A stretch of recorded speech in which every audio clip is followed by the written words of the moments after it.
Hello दोस्तों, आप सब कैसे हैं? आशा करते हैं आप सब अच्छे होंगे, अच्छे से तैयारी हो रही होगी। मिशन सिलेक्शन एकेडमी में आप सबों का हार्दिक हार्दिक स्वागत है।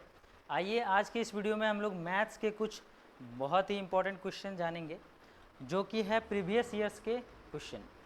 प्रीवियस ईयर्स के क्वेश्चन से आप लोगों को मोटा मोटा ये पता चलेगा कि किस टाइप के क्वेश्चन एग्ज़ाम में पूछे जाते हैं। ठीक है, तो आइए हम लोग क्वेश्चन को वन बाय वन शुरू करते हैं। इससे पहले आप लोगों को बता दें कि बहुत साल से जेटेट का एग्ज़ाम कंडक्ट नहीं कराया गया है, तो 2016 में ही जो क्वेश्चन पूछा गया था पिछली बार के जेटेट में, वो क्वेश्चन लेकर आए हैं आप लोगों के बीच। अगर आप लोगों को जेटेट की तैयारी करनी हो तो बजरंग टावर गिरिडीह में ऑफलाइन और ऑनलाइन दोनों टाइप के बैचेस मौजूद हैं। अगर आप लोगों को घर बैठे तैयारी करनी हो तो ऑनलाइन लीजिए, अगर आप लोगों को क्लास करना हो, ऑफलाइन का मज़ा लेना हो तो बजरंग टावर आ जाइए और आप लोग अभी से ही तैयारी शुरू करिए। चलते हैं हम लोग अब अपने क्लास में। क्लास का पहला क्वेश्चन जो देखिए हमारा मैथ्स का प्रीवियस ईयर का क्वेश्चन है, जो इस टाइप का आप लोगों को देखने को मिलेंगे। ये क्वेश्चन है क्षेत्रमिति से। ठीक है, क्षेत्रफल निकालना हो या फिर परिधि निकालना हो, ये सारी चीज़ें उसी में आता है।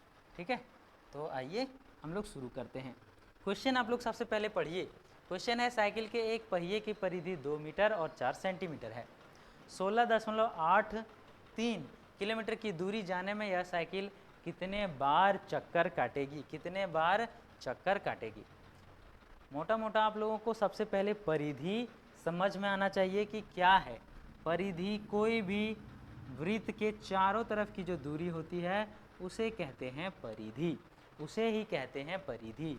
और इसका परिधि है 2 मीटर और 4 सेंटीमीटर। अगर इसी को हम लोग चेंज करें मीटर में तो 2.04 मीटर हो जाएगा, क्योंकि 100 सेंटीमीटर बराबर 1 मीटर होता है, तो ये मीटर में चेंज हो गया। अब कहता है कि ये साइकिल है। ठीक है, ये परिधि जो है वो क्या है? तो एक साइकिल है। प्यारे बच्चों, ये साइकिल है। प्यारे स्टूडेंट्स, ये साइकिल है। ये साइकिल का चक्का कितना बार घूमेगा, कितना बार घूमेगा कि 16.83 किलोमीटर की दूरी तय कर लेगा। उसके लिए क्या करना पड़ेगा? तो 16.83 किलोमीटर को 2.04 मीटर से डिवाइड करना पड़ेगा, और साफ सुथरा शब्दों में जितना चक्कर साइकिल काटेगा वो मिल जाएगा। अब बोलेंगे सर ये किलो हटा दीजिए तब ना मीटर मीटर कटेगा, क्योंकि आप लोगों को जो कैंसिल करते हैं तो ये किलोमीटर और मीटर भी कटता है, तो अगर मीटर रहेगा तो मीटर मीटर कट जाएगा। ये किलो हटाने के लिए हमको 1000 से गुना करना पड़ेगा। किससे गुना करना पड़ेगा? तो 1000 से। अब अगर हम लोग दशमलव दशमलव को कटा देते हैं, क्योंकि 2 अंक के बाद इधर भी है, 2 अंक के बाद इधर भी है, तो कट जाएगा। और अब हमारे पास आ जाएगा 1680 गुने 1000 बटे 204 चक्कर। और जब इसे आप लोग कैलकुलेट करेंगे तो आपको मिलेगा 8250 चक्कर। इतना चक्कर मारेगा तो 16 से थोड़ा सा ज़्यादा, मतलब 16.83 किलोमीटर आप लोगों का दूरी तय हो जाएगा। ठीक है, यानी कि इसका आंसर हो जाएगा डी। चलिए हम लोग चलते हैं नेक्स्ट क्वेश्चन में। अगला क्वेश्चन हमारा है, अगला क्वेश्चन और बहुत ही इंपॉर्टेंट क्वेश्चन है, जो कि प्रॉफिट एंड लॉस से है। तो प्रॉफिट एंड लॉस का ये क्वेश्चन ये पूछता है कि एक वस्तु है जिसका स्थिर मूल्य, यहाँ पे स्थिर मूल्य का मतलब हो जाएगा अंकित मूल्य। क्या हो जाएगा? अंकित मूल्य। तो इसे स्थिर मूल्य कहिए या अंकित मूल्य कहिए। ठीक है, अंकित मूल्य कहिए। तो अंकित मूल्य हो गया, कितना था? तो कितना है हमें पता नहीं, एक एग्जैक्ट मानते हैं कितना है, तो 60 रुपया है। कितना है? 60 रुपया। आप कहेंगे कि सर 60 क्यों माने? 2 भी मान सकते थे, 5 भी मान सकते थे। तो ऐसा संख्या मानना है जो 3 बार में भाग हो सके, उसे 3 ले सकते हैं, 6 ले सकते हैं। तो कैलकुलेशन के अच्छे पर्पज से हमने लिया है 60। ठीक है, चलिए अब 60 रुपया अंकित मूल्य है, हमें निकालना है कि कॉस्ट प्राइस कितना है, यानी कि सीपी निकालना पड़ेगा, और फिर सेलिंग प्राइस कितना है ये निकालना पड़ेगा। तो हमें पता चल जाएगा कि प्रॉफिट और लॉस का फंडा क्या है। सबसे पहले सेलिंग प्राइस दिया हुआ है कितना, 2/3 ऑफ 60, ठीक है। तो हमारा एसपी निकलेगा 60 का 2/3 रुपया, ठीक है। कटाएंगे तो ये हो जाएगा 20 बार में, ठीक है। 20×60 यानी कि 40 रुपया। 40 रुपया सेलिंग प्राइस है और अंकित मूल्य 60 है, लेकिन 40 रुपया में जैसे ही बेचते हैं तो 20% की हानि होती है, यानी कि 40 रुपया बराबर 80, क्योंकि अगर 100 रहता तो हानि होता नहीं, तो हानि कितना हुआ 20%, यानी कि ये है 80%। कितना है 80%। क्लियर। अगर इसे 100% करना हो तो एक एक नियम से 80% बराबर 40, तो 100% बराबर 40/80, 40/80 गुने 100, ठीक है। ये 2 बार में कटेगा और 100% बराबर हो जाएगा 5 रुपया, ठीक है। कितना हो जाएगा, तो 5 रुपया, ठीक है। अच्छा हाँ, 2 से कटेगा, ये हो जाएगा 50, ठीक है। चलिए ठीक है, कोई बात नहीं, 50 रुपया। अब हमारे पास सीपी आ गया है 50 और एसपी आ गया है 40, अंकित मूल्य है 60, ठीक है। तो बोलता है कि अगर हम लोग अंकित मूल्य पर ही बेचते, किस पर, तो अंकित मूल्य पर ही बेचते तो कितना का लाभ होता। तो हमारे पास क्या है, ओहो देखिए अभी तक निकल गया हमारा जो प्रिंटेड प्राइस है, ठीक है। प्रिंटेड किया हुआ प्राइस है वो है 60 रुपया, हमारा कॉस्ट प्राइस निकल गया है 50 रुपया और सेलिंग प्राइस आ चुका है 40। अब अगर 60 में बेचते तो कितना फ़ायदा होता, 10 रुपया का फ़ायदा होता। और किस में 10 रुपया, तो पूंजी 50 रुपया लगाए हैं ना। और परसेंट अगर निकालना हो तो 100 से गुना करते हैं, 10 खत्म, 5 से 100 बार में 20%, यानी कि आंसर हो जाएगा सी। तो दूसरा का आंसर हो गया सी। चलते हैं नेक्स्ट क्वेश्चन। ये था प्रॉफिट एंड लॉस का। अभी हम लोग पढ़ेंगे नेक्स्ट क्वेश्चन जो कि है हमारा एरिया और वॉल्यूम का, ठीक है। एरिया और वॉल्यूम, यहाँ पे कुछ नहीं करना है। देखिए 1 घन सेंटीमीटर जल का वजन, अगर आपके पास 1 घन सेंटीमीटर हो, क्या 1 घन सेंटीमीटर यानी कि 1 सेंटीमीटर क्यूब, तो उसका वजन हो जाएगा 1 ग्राम, ठीक है। अब हमारे पास अभी है 3.5 किलो लीटर, कितना है 3.5 किलो लीटर, ठीक है। इतना लीटर है, इसे बनाना है हम लोगों को सेंटीमीटर क्यूब में। किस में बना देना है, सेंटीमीटर क्यूब में, और आ जाना चाहिए आंसर, ठीक है। आपको एक फॉर्मूला याद रखना है कि 1000 मीटर क्यूब, 1000 मीटर क्यूब बराबर होता है 1 लीटर, ठीक है। 1000 मीटर क्यूब बराबर होता है 1 लीटर, ठीक है। सॉरी 1000 सेंटीमीटर क्यूब, ठीक है। 1000 सेंटीमीटर क्यूब बराबर होता है 1 लीटर, ठीक है।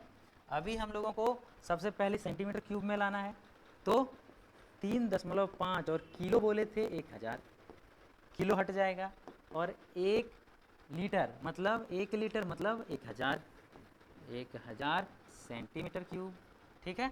1000 सेंटीमीटर क्यूब, ठीक है। 1000 सेंटीमीटर क्यूब, क्लियर है। यानी कि आप लोगों को ये आ गया,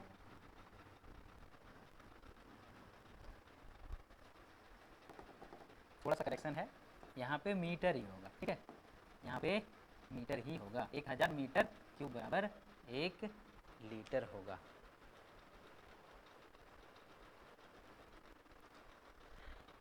ठीक है। और अब सिर्फ कैलकुलेशन कर देना है कितना किलोग्राम होगा। अच्छा ये मीटर नहीं सेंटीमीटर ही होगा,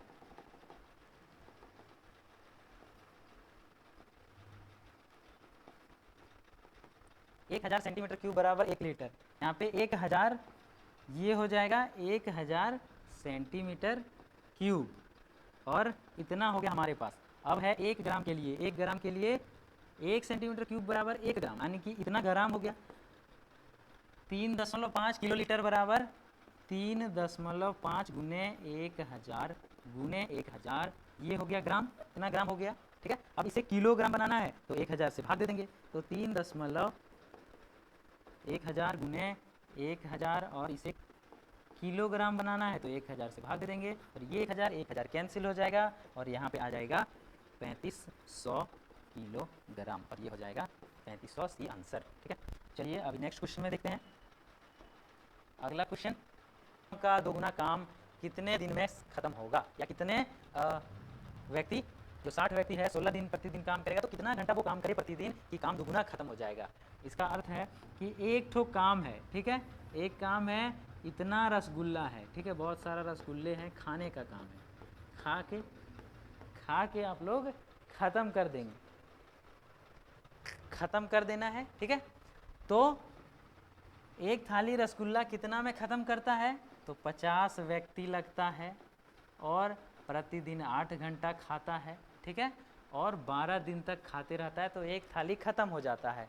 तो इसका एक फॉर्मूला होता है, जितना काम रहता है उसे नीचे लिखते हैं और बाकी जो डाटा रहता है उसे ऊपर लिखते हैं। ठीक है, और बराबर करते हैं फिर दूसरा काम, यानी कि आगे बोलता है कि दुगुना काम है, कितना, दोगुना काम, यानी कि काम नीचे लिखेंगे और दोगुना कर देंगे। अभी 16 दिन और 60 व्यक्ति कितना घंटा रोज काम करेगा कि हमारा 2 प्लेट खत्म हो जाएगा, 1 प्लेट नहीं 2 प्लेट खत्म हो जाएगा। ठीक है, 2 प्लेट खत्म हो जाएगा। तो इसको कैंसिल कर देते हैं, जहाँ जहाँ कटेगा 8 बार में, 8 से 8 बार में 12 25 60, 2 12 25 60, ये 5 बार में, यानी कि यहाँ पे बच जाएगा 10, यानी कि x का वैल्यू आ गया 10, यानी कि 10 घंटा डेली काम करेगा तो दोगुना जो काम है वो खत्म हो जाएगा। ठीक है, चलिए अभी ये था टाइम एंड वर्क के क्वेश्चन, इसमें बहुत सारा वैरायटी मिलेगा आपको टाइम एंड वर्क के क्वेश्चन में। तो चलते हैं नेक्स्ट क्वेश्चन। और अगला क्वेश्चन है कि एक समचतुर्भुज है, एक समचतुर्भुज है जिसके विकर्णों की लंबाई, सबसे पहले समझते हैं कि विकर्णों की लंबाई क्या होती है। तो एक चतुर्भुज है और इसके जो कोना कोना को मिला देगा उसी को कहते हैं विकर्ण। क्या कहते हैं, तो विकर्ण कहते हैं। ठीक है, तो एक समचतुर्भुज है और एक विकर्ण 6 है, एक है 8। समचतुर्भुज का अर्थ होता है ये चारों भुजा आपस में बराबर हो, ये चीज़ जान जाइए। और एक चीज़ और, समचतुर्भुज का अर्थ है कि ये दोनों बराबर में कटेगा। ठीक है, बराबर में कटेगा मतलब इधर हो जाएगा 3 और इधर हो जाएगा 4। एक चीज़ और होता है समचतुर्भुज का अर्थ कि जब विकर्ण कटेंगे तो 90 डिग्री के कोण पर कटेंगे। ठीक है, यानी कि ये 4 ये 3 तो ये 5, किससे, पाइथागोरस प्रमेय से। क्या होता है, तो हमारा कर्ण स्क्वायर, कर्ण बराबर होता है अंडर रूट आधार का स्क्वायर प्लस लंब का स्क्वायर। ठीक है, अंडर रूट आधार हो गया हमारा 4 का स्क्वायर और ये हो गया 3, कर्ण मतलब सबसे बड़ा भाई, तो ये सबसे बड़ा, ये हो जाएगा अंडर रूट 16 जोड़ 9 यानी कि 25, अंडर रूट यानी कि कर्ण का वैल्यू आ गया आपका 5। ठीक है, यानी कि एक तो है 5 तो ये भी 5 और ये भी 5 और ये भी 5, बस देख के बनने वाला खेला है। 5 चौके 20, 20 आंसर। ठीक है, चलिए नेक्स्ट क्वेश्चन जाते हैं। अगला क्वेश्चन है नंबर 6। नंबर 6 क्वेश्चन है, अभी समय हुआ है 2:17 अपराह्न। अभी कितना समय हुआ है डियर स्टूडेंट्स, अभी समय है 2:17 और आगे चलते चलते अभी समय आ जाएगा 11 घंटा 59 मिनट। कितना, तो 11 घंटा 59 मिनट। यहाँ से आगे जाना है, यहाँ से आगे जाना है 11 घंटा 59 मिनट। अगर 1 मिनट इसको दे दें और इसे कर दें 2:16 से और 11:59 में 1 दे देंगे तो 12 घंटा हो जाएगा। ठीक है, तो 2:16 और 12 घंटा अपराह्न के बाद ये हो जाएगा पूर्वाह्न। यहाँ तक अपराह्न है तो ये 12 घंटा पूर्वाह्न 2:16 हो जाएगा। पूर्वाह्न को ही प्रातः कहते हैं और 2:16 और तो कोई ऑप्शन भी नहीं है 2:16। तो इस टाइप से हम लोग आंसर बनाते हैं। ये कैलेंडर के क्वेश्चन है। चलिए चलते हैं हम लोग नेक्स्ट क्वेश्चन में। अगला क्वेश्चन है आयु से रिलेटेड क्वेश्चन है। रवि की वर्तमान आयु 8 साल, ये 18 साल है और उसका बड़ा भाई उससे 5 साल बड़ा है। 15 साल पहले उसके बड़े भाई का आयु और रवि की वर्तमान आयु में क्या अंतर है। अभी है रवि का 18 साल, कितना, 18 साल, अभी है 18 साल। उसका बड़ा भाई तो है, ये रवि का उम्र है और उसका बड़ा भाई बिग ब्रदर इससे 5 साल बड़ा, यानी कि 23, कितना, तो 23 साल का। ठीक है, अब बोलता है कि रवि की वर्तमान आयु और उसके बड़े भाई का 15 साल पहले, तो 15 साल पहले का निकालना पड़ेगा। अभी उसका बड़ा भाई 23 साल का है, 15 साल पहले 8 साल का था। ठीक है, अब दोनों में डिफरेंस कितना है, तो 10। आप लोगों को पता होगा, निकल गया, काम खत्म, tata bye bye. Next question, ये एज रिलेटेड है। ठीक है, ये एज रिलेटेड क्वेश्चंस हैं। चलिए अगला क्वेश्चन हम लोग देखते हैं जो कि नेक्स्ट क्वेश्चन होगा हमारा। अगला क्वेश्चन है क्वेश्चन नंबर 8वां, जो कि 8वां क्वेश्चन है। हरि प्रतिदिन 17 मीटर त्रिज्या के वृत्ताकार मार्ग पर 4 चक्कर लगाता है। एक वृत्ताकार मार्ग है, एक फील्ड है जो कि 70 मीटर का है, ठीक है। क्या 70 मीटर का है? इसका त्रिज्या क्या है? इसका त्रिज्या है 70 सेंटीमीटर, यानी कि रेडियस। तो चारों तरफ का निकालना पड़े तो उसको कहते हैं पेरीमीटर, और उसका फॉर्मूला होता है 2πr। जब क्षेत्रफल वाला पढ़ेंगे चैप्टर तो ये सारी चीज़ आप लोग पढ़ेंगे, या तो फिर जानते भी होंगे। 22/7 और r है 70, यानी कि ये 7 खत्म 10 बार में। यहाँ तक क्लियर? अगर यहाँ तक क्लियर है तो सब क्लियर हो जाएगा। चलिए, बोलता है वह प्रतिदिन कितना किलोमीटर चलता है। अभी हम लोग मीटर पर चल रहे हैं, ठीक है। इतना मीटर का इसका पेरीमीटर है, कितना? तो 440 मीटर, ठीक है। एक चक्कर में 440 मीटर चलता है, 4 चक्कर चलता है तो 4 गुने 440 मीटर, यानी कि 0, 4 चौके 16, 4 चौके 16, 17 मीटर। हमें निकालना है किलोमीटर में। देखिए, निकालना है किलोमीटर में आंसर। तो किलोमीटर में निकालने के लिए हम लोग 1000 से भाग दे देंगे तो आएगा कितना? 1.76 किलोमीटर, ठीक है। 1.76 किलोमीटर, क्लियर। चलिए, ऐसे ही हम लोग ये परिधि, ये वृत्त का क्वेश्चन था। अभी अगला क्वेश्चन है, ये भी आयु से रिलेटेड क्वेश्चन है, लेकिन ये थोड़ा आसान क्वेश्चन है। कुछ क्वेश्चन ऑप्शन से बनाएंगे तो बहुत आसान हो जाएगा। बोलता है अरुण, ठीक है, एक आदमी है अरुण नाम का। बोलता है कि अपनी 3 साल पहले की आयु कितनी गुना हो जाएगा? कब? 3 साल बाद। यानी कि अगर अरुण की अभी जो आयु है उसमें 3 जोड़ दिया जाए तो पहले जो मान के चलते हैं x था 3 साल पहले, उसका 3 गुना मतलब 3x हो जाएगा, ठीक है। कितना हो जाएगा? 3x। तो अरुण की वर्तमान आयु क्या हो जाएगा? ठीक है, यानी कि x माइनस 3 बराबर हो जाएगा x प्लस। अच्छा, थोड़ा सा आप लोग को समझने की जरूरत है, समझिए। ये है x, यहाँ तक पहुँचने के लिए 3 जोड़ना पड़ेगा, तब a तक चले जाएंगे क्योंकि इससे 3 कम है। यहाँ से चल के अगर +3 चल जाएंगे तो a पर आ जाएंगे, लेकिन अगर 3x से 3 घटा देंगे तो a पर आ जाएंगे। यानी कि दोनों को अगर बराबर करना है तो 3x माइनस 3 होगा, 3x माइनस 3 होगा। और ये हो गया आपका एक समीकरण। देख लीजिए, ये 3 को इधर ले आइए, x को उधर ले आइए, तो 3 और इधर माइनस है तो प्लस, और ये 3x है, घट के x हो जाएगा 2x बराबर हो जाएगा 6, तो 1x बराबर हो जाएगा 3, ठीक है। 1x बराबर 3, यानी कि x बराबर 3 और इसका 3 तिया 9, तो ये कितना हो जाएगा? a पर जाने के लिए 3 जोड़े थे, यही ना वर्तमान आयु था, तो 3 और 3 जोड़ देंगे तो 6 बस। ऐसे भी आप लोग ट्रिक से लगाइए, दिमाग से लगाइए, बुद्धि लगाइए। बोलता है कि अभी जितना है उससे अगर 3 वर्ष पहले चल जाए, मतलब अभी 6 है तो 3, और अगर अभी से पार चल जाएंगे 3 तो 9, तो ये इसका 3 गुना 3 तिया 9, और यही है आंसर, ठीक है। चलिए, नेक्स्ट क्वेश्चन चलते हैं। हाँ, 10वां क्वेश्चन है और एक क्वेश्चन और बचा है, अच्छे से देख लेंगे। और अगर अच्छे से समझ में आ रहा है, मज़ा आ रहा है पढ़ने में, तो आप लोग चैनल को सब्सक्राइब कर दीजिए और वीडियो को लाइक भी कर दीजिए, ठीक है। चलिए, बोलता है कि 50 मील प्रति घंटा, 1 घंटा में 50 मील चलता है, तो 6 घंटे में उसकी गाड़ी कितना दूरी तय करेगा, वो भी किलोमीटर में, ठीक है। पहले मील में निकलते हैं। 1 घंटा में 50 मील, ठीक है। 1 घंटा में 50 मील, तो 6 घंटा में 6 से गुना करेंगे तो हो जाएगा 300 मील। कितना हो जाएगा? 300 मील, क्लियर है। अगर 300 मील है तो इसे अगर हम लोग किलोमीटर में बदलना चाहे तो एक फॉर्मूला होता है, 1 किलोमीटर बराबर एक मील बराबर 1.609 किलोमीटर, ठीक है। तो इतना मील है तो इतना से गुना कर देंगे, यानी कि ये इतना मील है। किलोमीटर बनाना हो तो 300 को गुना कर देना है 1.609 से, ठीक है। और ये आंसर आ जाएगा आपका, गुना करिए 0 0 9 तिहाई 27, 0 3 से गुना करेंगे 0 और 2 बचा था, 2 यहाँ हो जाएगा, 6 तिहाई 18, 3 एकम 3 और 1 4, 3 अंक के बाद तो यहाँ दे देंगे दशमलव, यानी कि 482.7 आता है। यहाँ पे है कहीं आंसर नहीं है तो मोटा मोटा लगा देंगे 483, क्योंकि 5 से ऊपर है तो हम लोग लगभग लिख सकते हैं, ठीक है। चलिए, अगला क्वेश्चन, और ये होगा इस क्लास का लास्ट क्वेश्चन। जरा अच्छे से देखेंगे, ये क्वेश्चन कुछ है नहीं, थोड़ा सा दिमाग लगाना है। बोलता है कि 2 वर्ग है, क्या है? 2 वर्ग है, एक वर्ग छोटू सा, एक वर्ग थोड़ा सा बड़ा। इसका चारों तरफ का परिमाप है 12 और इसका है 24, क्या? सेंटीमीटर, ठीक है। बड़े वर्ग का क्षेत्रफल छोटे वर्ग का कितना गुना होगा? इसका क्षेत्रफल निकालना है तो एक भुजा निकालना पड़ेगा सबसे पहले, ठीक है। तो इसका 4 भुजा मिलकर 24 है, तो एक भुजा कितना? 6। इसका 4 भुजा मिलकर कितना है? तो 12 है, तो एक भुजा कितना? 3। अभी दोनों का क्षेत्रफल अलग अलग निकालते हैं। एरिया ऑफ एक तो ए बनाते हैं, एक तो बी बनाते हैं। तो ए का हो जाएगा 3 का स्क्वायर यानी कि 9, और इसी तरह से area of B, area of B कितना हो जाएगा 6 का स्क्वायर यानी कि 36। क्यों? क्योंकि वर्ग का क्षेत्रफल होता है भुजा स्क्वायर। क्या होता है? भुजा स्क्वायर। अब ये इसका कितना गुना है? देखिए 9 दूनी 18, 9 तिहाई 27, 9 चौके 36 यानी कि कितना 4 गुना। कितना हो जाएगा? छोटा वर्ग का कितना गुना है बड़ा? तो 4 गुना। ठीक है, क्लियर है। और ये था आज का पूरा वीडियो। अब यहाँ पे आप लोगों